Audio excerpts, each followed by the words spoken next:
trazer aqui um pouquinho. Eu não sou advogado, meu background é de tecnologia, apesar de já fazer alguns anos que eu atuo desenvolvendo tecnologia e facilitando a vida para o operador do direito. Eu sou o CEO do Exijur e lá a gente tem um slogan, né? Work Smarter, Not Harder, né? Trabalhe inteligente, né? Não dificilmente, né? E a gente vê realmente, né, como o próprio painelistas que muito bem nos brindaram com um know-how de vários anos e muito aprendizado, né, de lá para cá. Mas a gente vê, atendendo diversos tipos de departamento jurídico, que realmente vem de um trabalho muito árduo, muito difícil, algo realmente muito braçal, vamos dizer assim. E a gente tem vivido um boom da tecnologia, né? Porque para enfrentar esses problemas aqui que a gente vive tipicamente no judiciário brasileiro, com muita tecnologia, porque é humanamente impossível dar conta de toda a burocracia e todos os problemas que todo o judiciário brasileiro traz para a gente, né? Ao mesmo tempo que todos esses problemas também criam diversas oportunidades, exatamente para a gente desenvolver tecnologia para que possa liberar o profissional, o capital intelectual das pessoas para se dedicarem ao que de fato só o humano consegue fazer, né? A gente vê que realmente fala-se muito de inteligência artificial, que a tecnologia vai substituir o advogado. Isso nunca vai acontecer. Mas sim, aquele advogado que não souber como catalisar a utilização da tecnologia, a prática do seu dia a dia, ao direcionamento estratégico do que ele efetivamente precisa entregar lá na ponta, esse sim tem uma grande oportunidade de deixar de ter demanda para ele, né? Então, dentro hoje do Exijur, né, a gente consegue entregar uma possibilidade que a gente possa, dentro de uma única ferramenta, entregar toda a inteligência de ponta a ponta em toda a esteira do back-office jurídico, seja para um jurídico que terceiriza para outros escritórios, ou seja, aquele jurídico que tem o back-office internalizado. A gente tem visto que, principalmente nesse ponto, muito dos casos onde os departamentos acabaram terceirizando muito, acabou-se tendo um prejuízo e uma performance muito prejudicada. E vendo alguns departamentos fazendo agora um movimento inverso, internalizando novamente algumas demandas que são muito sensíveis, né? Então, isso como que é possível fazer isso hoje? Através da tecnologia. Mas a tecnologia que possa, de fato, entregar o que realmente promete, né? A tecnologia que a gente possa não criar um emaranhado de soluções mais ou menos integradas que, no final das contas, você precisa de fazer mágica para catalisar todas aquelas informações. Então, como que a gente faz isso? Qual que é a forma diferente que a gente utiliza para fazer isso com os clientes que a gente atende? Muito baseado em Legal Design Thinking, trazendo uma metodologia muito utilizada em startups, em organizações que têm no seu DNA o método Lean e desenvolvimento Agile. Trazer isso para dentro da área jurídica é um passo que realmente para os clientes que a gente tem atendido é um divisor de águas. Porque quando você pega algumas ferramentas, na verdade ela acaba sendo orientada a dados, você torna a organização muito mais data-driven, né? Mas a qual custo? A qual custo que você precisa ter para conseguir minerar e trabalhar e tratar e desenvolver todos esses dados para gerar a inteligência necessária, né? Então, através do design, a gente consegue entregar isso de uma maneira muito mais intuitiva, pensando muito na experiência de vocês, como gestores, de como vocês vão catalisar isso, quão fácil é catalisar todas essas informações, seja elas através de robôs que capturam os dados públicos em diversas fontes que a gente tem disponível hoje, seja através da parametrização do input dessas informações pelo humano, né, que é feito com o enriquecimento dessa base de informações públicas, né? Então, hoje, a gente tem conseguido atender os departamentos entregando muito mais performance e reduzindo principalmente o custo operacional, principalmente daquele departamento que internalizou o back-office. Esse tipo de escritório, a gente tem conseguido entregar para ele tecnologia, para que ele possa fazer um trabalho que antes 15, 20 pessoas faziam, com 10 pessoas, 8 pessoas, ou seja, reduzindo significativamente o custo e aumentando proporcionalmente a performance. Como que a gente tem conseguido fazer isso? Realmente, desenvolvendo módulos integrados em uma única solução que consiga atender nesses diversos verticais que envolvem todas as atividades do back-office operacional. Okay? Essa daqui é uma parte que a gente tem alguns pilotos e está projetando para entregar isso logo em seguida, para fazer inclusive a geração automática das guias e desde que esteja já uma alçada configurada para fazer o pagamento devido e deixar isso parametrizado, para não deixar a cargo só do ser humano, daquele que está lá na ponta operando, mas que o gestor possa controlar como que vai ser feita a geração e o pagamento dessas guias, né? Quando é certo ou não realizar o pagamento dessas guias. Vou trazer aqui, esse é um dos slides mais importantes dessa apresentação, tá? É um case que é um departamento jurídico de um dos nossos clientes, que é um varejista. Essa empresa, ela faz parte de uma holding com 13 empresas, uma carteira de cerca de 5.000 processos, tá? Com a implementação da solução, a gente encontrou um gestor e uma equipe totalmente engargalada, com a demanda que tinha um histórico passado de 20.000 processos e 5.000 processos ativos. A demanda que eles trouxeram para a gente era exatamente porque a organização tinha passado por um período de resultados de performance sobre a atuação daquela carteira muito ruins e precisava mudar isso. Mudar como? O principal fator não é a solução. Um dos principais fatores é a mudança de mindset. A forma do jurídico se integrar ao business da operação, da organização. Então, você ter uma ferramenta que você consiga facilitar essa integração e que você consiga, através da solução, demonstrar lá para o diretor, para o presidente, para todo o nível de C-level, né, da organização, o quão é importante, por exemplo, nesse caso específico, quando vai fazer uma promoção de Black Friday.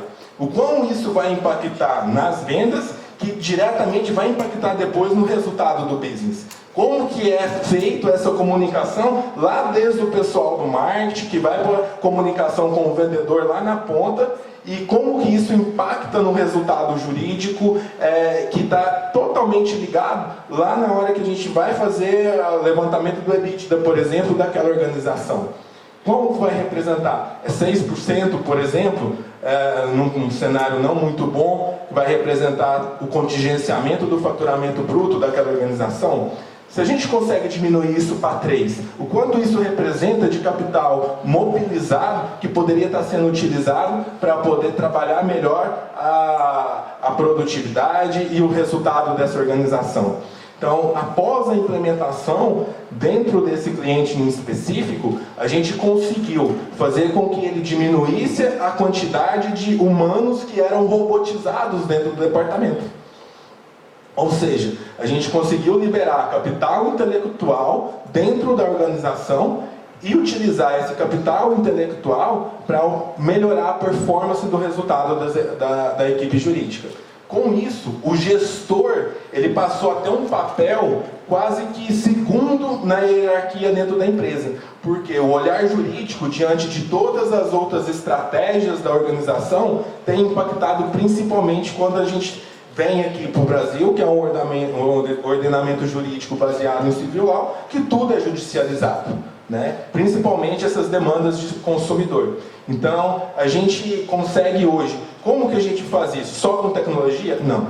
A gente consegue fazer isso integrando as pessoas que fazem parte do departamento a entender como que ela pode aproximar a comunicação com as outras áreas da organização. Então, além disso, como que a gente entrega de fato na ponta isso? não é só a tecnologia por si só, os robôs por si só, eles não fazem nada sozinhos. Mas a gente habilita com que o gestor, o know-how que cada departamento adquiriu ao longo dos anos, possa ser transferido através de uma parametrização da solução, para que a própria solução possa entender qual que é a forma que ela vai operar, para que ela possa aprender com o operador. Certo? E a gente cria uma camada, porque é muito importante, porque a gente vê que às vezes tem muitas soluções bacanas, coisas muito avançadas, mas que são subutilizadas. Como que a gente faz isso? Capacitando essas equipes e aproximando essa comunicação, porque às vezes as pessoas se sentem seguras na zona de conforto delas. Não necessariamente a zona de conforto é um lugar confortável. As pessoas têm dificuldade de lidar com o novo. A gente está falando aqui de uma profissão que é uma das profissões mais antigas que a gente tem na face da Terra, né? Então, ainda assim, esse aculturamento para ser aberto ao novo e entender como que pode ser utilizado para melhorar principalmente a vida das pessoas e mitigar o risco das organizações, a gente precisa de aproximar as pessoas como parte dessa mudança, não só a tecnologia. A tecnologia ela é simplesmente um canal para que isso possa acontecer, mas não é o fim em si, né? Então, na Exijura, a gente utiliza esse posicionamento para empoderar cada vez mais o advogado, o operador do direito e melhorar a relação entre as pessoas. A relação entre o jurídico e as outras áreas da empresa, a relação entre o consumidor e as organizações e melhorar a vida das pessoas em geral. Então, basicamente é isso que a gente tem feito, utilizando a tecnologia como embasamento para conseguir atingir esse objetivo. Muito obrigado.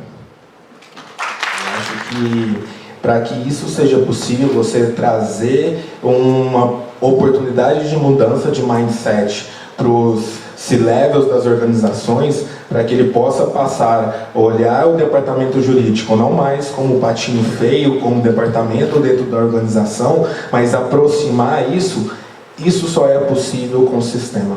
Porque você só consegue medir o que você consegue controlar, né? Então, se você precisa, o primeiro ponto, a gente vê hoje que realmente ainda o custo com esse tipo de tecnologia, ele realmente ainda é alto, porque a gente viveu algumas décadas ultimamente com muito pouco desenvolvimento de soluções nessa área. Mas isso está mudando e está mudando muito rápido, porque a gente vê, na verdade, uma bolha de startups, de low-techs e legal-techs nos últimos 18, 24 meses muito grande. E isso está democratizando o acesso à tecnologia. Robôs de coleta de andamento, publicações, isso hoje já é um commodity. Isso hoje você tem N soluções, empresas diferentes que faz isso, né? Agora, como que vai ser utilizado esses dados? Qual que é o output necessário para que a gente consiga entender quais são os vetores na hora de gerar um BI? Qual que é o valor que eu preciso extrair da informação? É isso que é preponderante na hora que eu vou escolher a solução X, Y, Z. É isso que vai ser decisivo na hora que eu for escolher essa solução e ter que demonstrar que a efetividade que o investimento que a organização fez na implementação dessa tecnologia traz diretamente para o impacto no business da organização. Então, esse cuidado, ele é muito importante para que a gente consiga continuar evoluindo. E, é claro, lá na Exijur, o que a gente fala? O que é a única coisa que pode matar o meu negócio? É não escutar vocês. É não ouvir o advogado. É não ouvir o operador que está lá na ponta.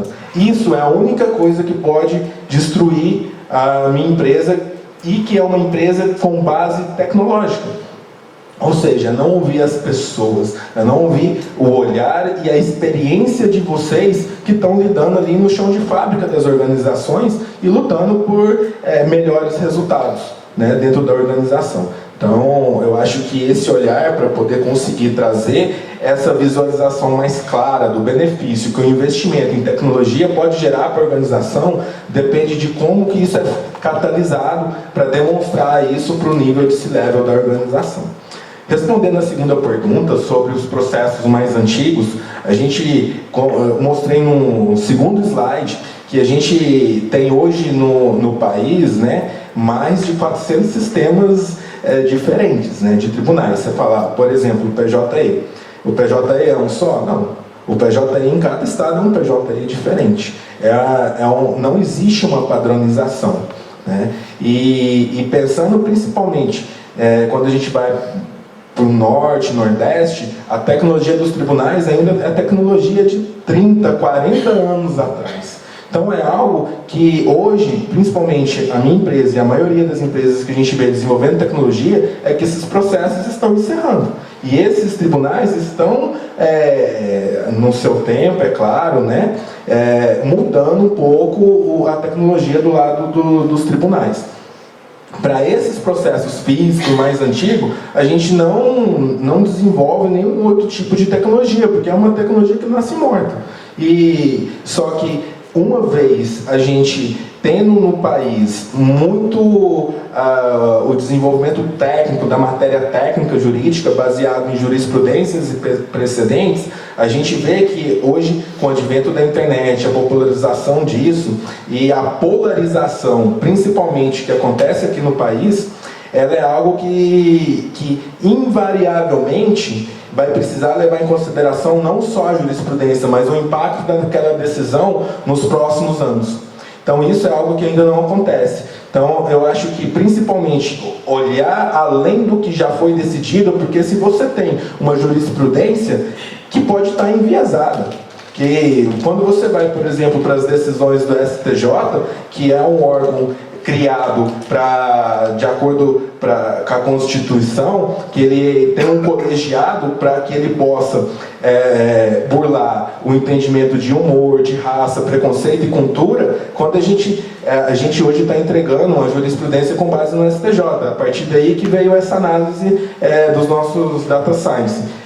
As decisões monocráticas são a grande maioria, ferindo exatamente o sentido de existência do órgão e a constitucionalidade para que o órgão foi criado. Então, muito mais do que é precedente e histórico de processo, é como que a gente vai fazer hoje para minimizar o impacto que as decisões atuais têm nos próximos anos, né? Então, acho que isso que é o que a gente deve parar para poder pensar daqui em diante, e não só no que foi decidido de jurisprudência em processos passados. Para que isso seja possível, você trazer uma oportunidade de mudança de mindset para os C-levels das organizações, para que ele possa passar a olhar o departamento jurídico não mais como patinho feio, como departamento dentro da organização, mas aproximar isso só é possível com o sistema. Porque você só consegue medir o que você consegue controlar, né? Então, se você precisa, o primeiro ponto, a gente vê hoje que realmente ainda o custo com esse tipo de tecnologia, ele realmente ainda é alto, porque a gente viveu algumas décadas ultimamente com muito pouco desenvolvimento de soluções nessa área. Mas isso está mudando e está mudando muito rápido, porque a gente vê, na verdade, uma bolha de startups e low-techs e legal-techs nos últimos 18, 24 meses muito grande. E isso está democratizando o acesso à tecnologia. Robôs de coleta de andamento, publicações, isso hoje já é um commodity. Isso hoje você tem N soluções, empresas diferentes que faz isso, né? Agora, como que vai ser utilizado esses dados? Qual que é o output necessário para que a gente consiga entender quais são os vetores na hora de gerar um BI? Qual que é o valor que eu preciso extrair da informação? É isso que é preponderante na hora que eu vou escolher a solução X, Y, Z. É isso que vai ser decisivo na hora que eu for escolher essa solução e ter que demonstrar que a efetividade que o investimento que a organização fez na implementação dessa tecnologia traz diretamente para o impacto no business da organização. Então, esse cuidado, ele é muito importante para que a gente consiga continuar evoluindo. E, é claro, lá na Exijur, o que a gente fala? O que é a única coisa que pode matar o meu negócio? É não escutar vocês. É não ouvir o advogado. É não ouvir o operador que está lá na ponta. Isso é a única coisa que pode destruir a minha empresa e que é uma empresa com base tecnológica. Ou seja, não ouvir as pessoas, não ouvir o olhar e a experiência de vocês que estão lidando ali no chão de fábrica das organizações e lutando por melhores resultados, né, dentro da organização. Então, eu acho que esse olhar para poder conseguir trazer essa visualização mais clara do benefício que o investimento em tecnologia pode gerar para a organização, depende de como que isso é catalisado para demonstrar isso para o nível de C-level da organização. Respondendo a segunda pergunta sobre os processos mais antigos, eu mostrei no segundo slide que a gente tem hoje no país, né, mais de 400 sistemas diferentes, né, de tribunais. Você fala, por exemplo, o PJE. O PJE é um só? Não. O PJE em cada estado é um PJE diferente. Não existe uma padronização, né? E pensando principalmente, quando a gente vai para o norte, nordeste, a tecnologia dos tribunais ainda é tecnologia de 30, 40 anos atrás. Então é algo que hoje, principalmente a minha empresa e a maioria das empresas que a gente vê desenvolvendo tecnologia, é que esses processos estão encerrando. E esses tribunais estão, no seu tempo, é claro, né, mudando um pouco a tecnologia do lado dos tribunais. Para esses processos físicos mais antigos, a gente não desenvolve nenhum outro tipo de tecnologia, porque é uma tecnologia que nasce morta. Só que uma vez a gente tendo no país muito o desenvolvimento técnico da matéria técnica jurídica baseado em jurisprudências e precedentes, a gente vê que hoje, com o advento da internet, a popularização disso e a polarização, principalmente, que acontece aqui no país, ela é algo que invariavelmente vai precisar levar em consideração não só a jurisprudência, mas o impacto daquela decisão nos próximos anos. Então isso é algo que ainda não acontece. Então eu acho que principalmente olhar além do que já foi decidido, porque se você tem uma jurisprudência que pode estar enviesada, que quando você vai, por exemplo, para as decisões do STJ, que é um órgão criado de acordo com a Constituição, que ele tem um colegiado para que ele possa burlar o entendimento de humor, de raça, preconceito e cultura, quando a gente hoje está entregando uma jurisprudência com base no STJ. A partir daí que veio essa análise dos nossos data science.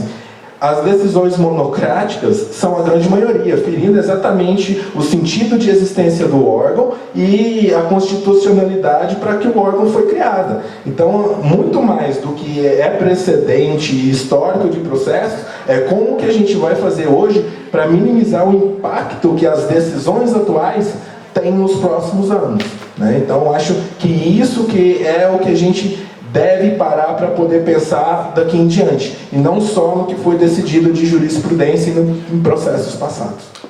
E me surpreendeu, não sabia que o STJ agora ele trabalha com um sistema já para identificar a admissibilidade do RESP, né? Sim.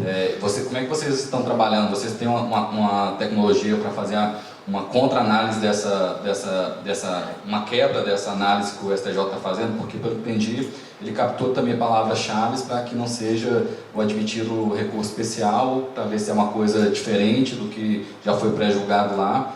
E os ministros estão falando que assim, é uma ferramenta que vai barrar 80% a 90% dos recursos com essa análise.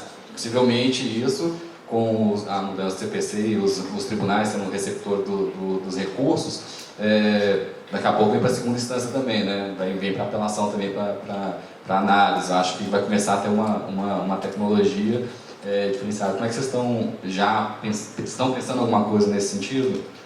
Na verdade, os tribunais não vão começar. Na verdade, muitos deles já fazem muito e vocês ainda não sabem. Para que a gente possa aplicar qualquer tipo de modelo preditivo, é necessário que a gente faça um step back.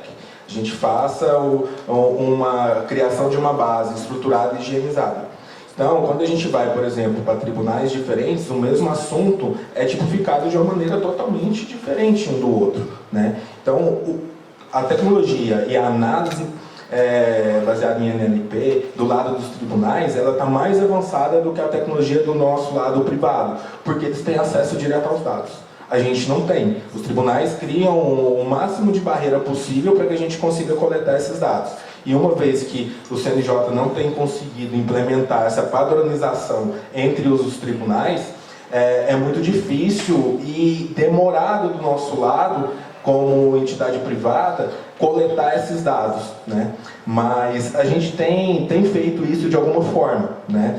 Então, por mais que eles dificultem, né, a estrutura para que a gente consiga ter acesso aos dados, isso é algo que a gente vê do lado privado muita espuma, muita gente falando de inteligência artificial, de preditividade, de jurimetria, quando muito as empresas e as soluções têm meramente uma estrutura de solução baseada em árvore de soluções, e estatística e algumas análises meramente feitas por palavra-chave, né? A gente tem uma variação de escrita e sinônimos dentro do judiciário muito grande aqui no Brasil.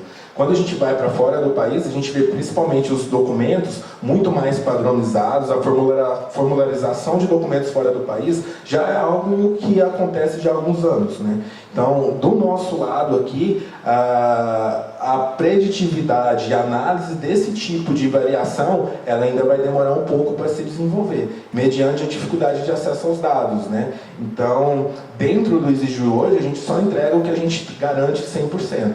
A gente está trabalhando nisso, a gente hoje tem um data science especialista nisso e a gente está criando algumas soluções para que a gente possa entregar a partir do ano que vem baseado nisso, principalmente com as decisões superiores. A Exige é uma empresa nova, nós ainda somos uma startup, a gente tem 3 anos de mercado, atuando realmente diretamente no mercado, e a gente cresceu e amadureceu a ferramenta em uma velocidade incrível. Hoje a gente tem cerca de 50 mil advogados utilizando a nossa ferramenta. Então, os dados gerados por esses advogados, eles nos geram a possibilidade de criar o nosso próprio modelo preditivo, mapeando todo o lastro de entendimento e know-how desses escritórios e advogados que utilizam a ferramenta. Mas isso só é possível quando a gente tem uma base muito grande de advogados utilizando a ferramenta. E principalmente a parte de workflow, a gente tem 2 níveis de workflow dentro da solução. Principalmente voltado para a parte de prazos, tá? Mas dentro da ferramenta é possível criar workflow para tudo, né? Eu achei interessante na tua apresentação que você fala, o que puder criar workflow, cria workflow. Realmente, o workflow ele cria uma padronização e ele traz o know-how que está na cabeça das pessoas dentro do departamento para a criação de um controle de procedimento. Isso facilita muito o dia a dia do departamento e mitiga muito a potencialidade de erro humano, quando as pessoas têm uma criatividade, uma imaginação muito grande, né? E um segundo nível de workflow é onde, por exemplo, a inteligência artificial ela não faz sozinho. Você vai treinar a inteligência artificial para que ela possa operar de acordo com o seu entendimento operacional e estratégico e técnico do departamento. Por exemplo, dentro da ferramenta, o robô coleta automaticamente um mandamento ou uma publicação, baseado nessas palavras-chave que você mesmo configura para que o robô identifique elas, inclusive com variação desses sinônimos, que hoje acontece muito. Você determina qual que é o workflow a ser startado automaticamente de acordo com a análise do robô. Então você vai dar ciência automática, inclusive se você quiser ou não, naquela leitura daquela intimação, e o próprio sistema vai startar toda a distribuição de atividades de acordo com a senioridade e a pontuação de cada tarefa dentro do workflow. Isso sem nenhuma interação humana. A sua interação humana é simplesmente configurar o que você quer que o robô faça. Então vai depender muito não só da tecnologia e da inteligência artificial, mas da sua inteligência jurídica como gestor do departamento, de qual o entendimento que você tem, de qual que é o organograma e o fluxo que tem que ser feito pela tecnologia. A tecnologia por si só não vai fazer sozinha, ela precisa ser pilotada. Então você pode pilotar bem, mal ou mais ou menos, né? Então vai depender do seu know-how, do seu entendimento, de como que você traz a sua a mitigação de risco para a configuração dentro dos sistemas, né? Muitos tribunais já estão trabalhando com isso para identificação de demandas repetitivas, para causas e demandas mais simples, e não é mais o secretário ou o assessor do juiz que está fazendo isso, é a tecnologia, né? Então eles têm procurado a gente para ajudar eles a aplicar esse tipo de análise com base no tipo de tribunal que cada um tem, seja primeira, segunda, terceira instância. Então, diversos deles estão procurando a gente para que a gente possa fazer isso, tá? Especificamente no nosso caso, não é o nosso público. A gente não trabalha com os tribunais, mas eles invariavelmente têm procurado a gente, porque a gente tem feito algo muito do lado de cá do tribunal, né? Então, é o nosso core, é o nosso foco do lado de cá, mas invariavelmente tem um movimento real e consistente do lado dos tribunais para aplicar esse tipo de tecnologia. Ela também serve para desafogar, né, o judiciário, né? E um outro ponto que você comentou, que eu acho muito interessante, é a criação de um hub. Nesse hub, onde é distribuído níveis de análise de acordo com o assunto, a matéria, para que isso seja ou não submetido para o judiciário. Então a gente vê hoje muitas ferramentas e ações isoladas. Por exemplo, ferramentas de ODR, ferramentas de gestão.